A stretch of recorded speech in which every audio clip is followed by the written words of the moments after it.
Joel Embiid hears all of the New York Knicks trade rumors, according to a former teammate of his, and we have to break this down. So, welcome back to Knicks Digest. My name is Chris, and we're going to jump right into things. So, what we have learned is that Joel Embiid hears all of the trade rumors, all of the trade reports that his name is brought up in, mostly regarding the New York Knicks, as that is the team that we see him really get pitched to the most. And since we are a New York Knicks channel, obviously we're going to talk about that. So, let's break it down. What PJ Tucker, Embiid's former teammate until the James Harden trade, had to say was, of course he hears it.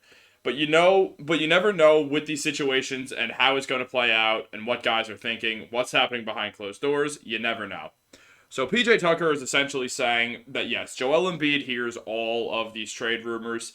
He is in the media age. He understands. He sees his name out there. And, you're going to check it, at least to some degree. And he's also just going to be aware with the whole uncertainty, I should say, with the Philadelphia 76ers organization. I mean, James Harden just got traded. They now don't have a clear second best player who could be a second best player on a championship team the way it felt like Harden could. The 76ers are not exactly young. I mean, Tobias Harris is in his 30s now. Joel Embiid's 29. Tyrese Maxey's obviously young, and DeAnthony Melton's not too old. But really, I mean, Embiid's window is not going to be open for that much longer. And if he has to sit through a rebuild, I think he'd get pretty upset. Not even a rebuild per se, but have to basically waste this season while the 76ers look for some star who may ask out who could be the second best player on a championship team. Because the 76ers don't have that unless Tyrese Maxey is going to take an enormous jump.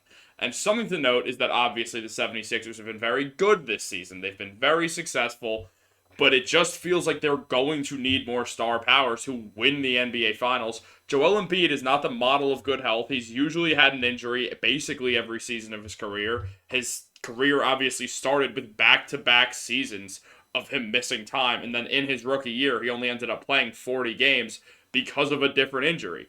The man could not stay healthy to start his career, and we've seen this happen in playoffs where he gets dinged up, and then he's not the same Joel Embiid for a game or two. Then he gets back to normal, and he gets dinged up again because he plays a physical style, and playoffs are way more physical than the regular season is, so that is going to make it a lot more difficult on him, not just because of injuries, but also just because it's going to be taking a lot more out of him in a compressed playoff schedule where everyone's going their hardest and teams are going to be throwing everything but the kitchen sink at Joel Embiid, because that is the man you have to stop. If you could stop Joel Embiid, the Philadelphia 76ers do not have a good enough core to win the NBA Finals, or for that matter, arguably to not go to the second round of the playoffs. That all really falls on Tyrese Maxey. So Embiid might look at this and be like, hey, I don't want to have to keep carrying a team, which is essentially what James Harden, his former teammate, said about the Houston Rockets, and which has happened before. I mean, it's never been anything new for a player to be carrying a team, get upset that they're the only good player, and then leave. For instance, LeBron in Cleveland the first time, LeBron in Cleveland the second time, just to name one. Russell Westbrook was happy with it for a while. He was fine doing it with the year in between Paul George and Kevin Durant, and then Paul George comes along, plays well, almost leaves. Russ convinces him to stay. Then Paul George just leaves anyway the next season after only 2 years on the Oklahoma City Thunder. And after that, Russ was like, okay, that's the breaking point. That's another star who's came and left. I cannot keep doing this. I need to get moved. And that's basically where Joel Embiid is at. You had Ben Simmons, and then no one knows what happened with that. I don't think anyone has any idea, and we never will know. The Jimmy Butler situation was obviously a disaster for them, and Joel Embiid's not going to forget that. And now with James Harden officially being a member of the Los Angeles Clippers, and in return, the Philadelphia 76ers got around 4 forwards, Marcus Morris, Robert Covington, and Nick Batum to highlight that trade. Which means that, they obviously didn't get Terrence Mann, who they wanted, and it felt like they were holding out for, but then they just flipped Harden and got a bunch of forwards in the process. It's not exactly the greatest trade in the world by Daryl Morey, and now you're in a weird situation. And I think that Morey sort of did this understanding the draft capital that he would get and thinking that maybe there's a good chance that he is going to have to trade Joel Embiid, and that could be a better package if they want to fully rebuild and just restructure the roster completely. And who knows what that would do or what that would mean But what we do know is that Joel Embiid is hearing this stuff, especially when his name gets brought up in regards to the New York Knicks. And look here, what Stephen Bondy had to say was that the Knicks were monitoring Joel Embiid's ability, and that people around the league have pegged the center as New York's ideal target, but a deal would require several things to align, including Joel Embiid pushing for relocation. Now, obviously, that was a little bit of time ago. Wow, I cannot speak right now. It's really late, guys. Sorry. But that was a little bit of time ago, and really just what we've seen is that the 76ers have now traded a star player, and essentially now we're just in a spot of complete uncertainty with the Philadelphia 76ers. We know they're good now, so things are fine. But if things go poorly, Joel Embiid's probably going to push for the relocation. Because look again, if you look here, how several things would have to go and just go in the correct direction for the Knicks, including Joel Embiid pushing for the relocation. And I think that is something that we are very close to. Obviously, the James Harden thing we knew was coming, so it's not like that's some huge thing that's going to really affect Embiid that much. Embiid probably knew that Harden was going to end up on the Clippers, or at least not on the 76ers. So he's been prepared for this, so it's not like this is some stunner that's going to completely change everything the way that it was with Westbrook and Paul George when George decided to go to the Clippers.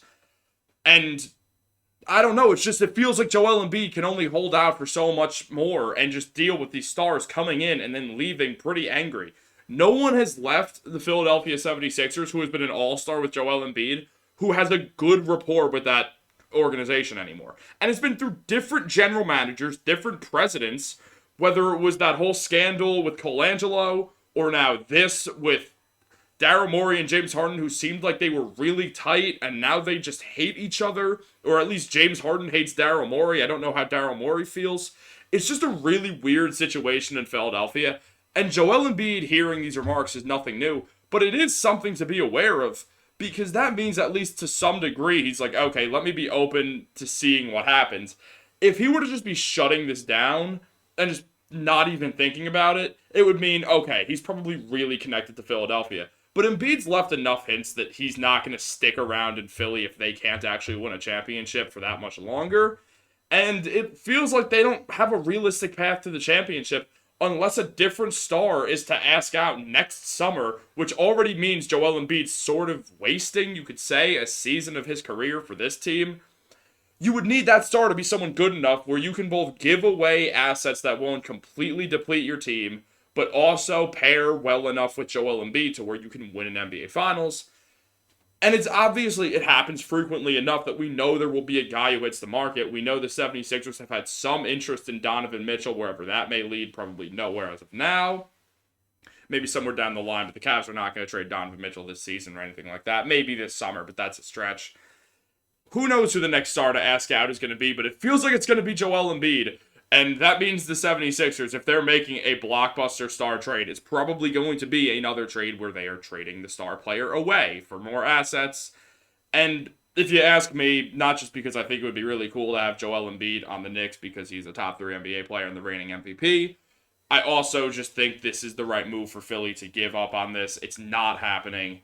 You're not going to get a player who's as good as Joel Embiid back in the trade, but you can get enough to where you can build up a team and not go out in flames. And maybe, I don't know, at least have some sort of a chance and not just be playing out in the NBA's middle ground. Because they've always been above that tier of just in, like, the NBA purgatory. But they keep getting bounced in the second round. So it's not like they're, like, so close once or twice where it's like, oh, we were right there. We were in the conference finals. We made the NBA finals if you're the Boston Celtics. Or we keep making the conference finals. No, you're not even getting that far.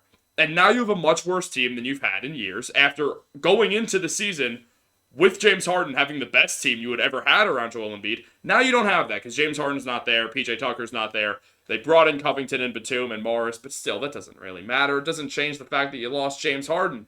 So now the 76ers have the worst team they've had around Joel Embiid in a very long time on paper. Again, it's important to note the 76ers have been balling out to start the season, so maybe I'm just incorrect.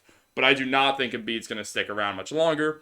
And just to wrap this up, this is Embiid's stats through 6 games this season. He's averaging 32.5 points, 11 rebounds, and 6 assists on 43% shooting from 3. It's Joel Embiid. He's electric. He's one of the best players in the NBA, top 3 talent, reigning MVP. Maybe you think Jokic deserved that MVP, but there is no doubt that Joel Embiid is an MVP level player. And the fact that he is aware of this Knicks stuff and is not saying anything about it means that he's not totally against the idea by any means, I would say. And this is just going to continually be a story that keeps developing until probably Joel Embiid gets traded or the 76ers can flip assets for a different star. But right now, it feels like if there were to be a superstar to ask out of their team, it would almost certainly be Embiid. And that's not good for Philly, but it could be very good for the New York Knicks if they could pull off the rare in-division trade. That would be huge. Hopefully it happens. That would change many things about the New York Knicks as a whole. And it would also be the wildest time that I've ever experienced as a New York Knicks fan, personally. So thank you so much for tuning into this video. Sorry that I'm sort of sputtering through it. It's pretty late here. I'm tired. I've had a long day. But yeah, all that being said, thank you so much for watching. Turn on those post notifications. Get us in that algorithm. This is a New York Knicks shirt. See the orange and blue. That's not for the Mets. No one likes the Mets. I'm just kidding. Go Knicks.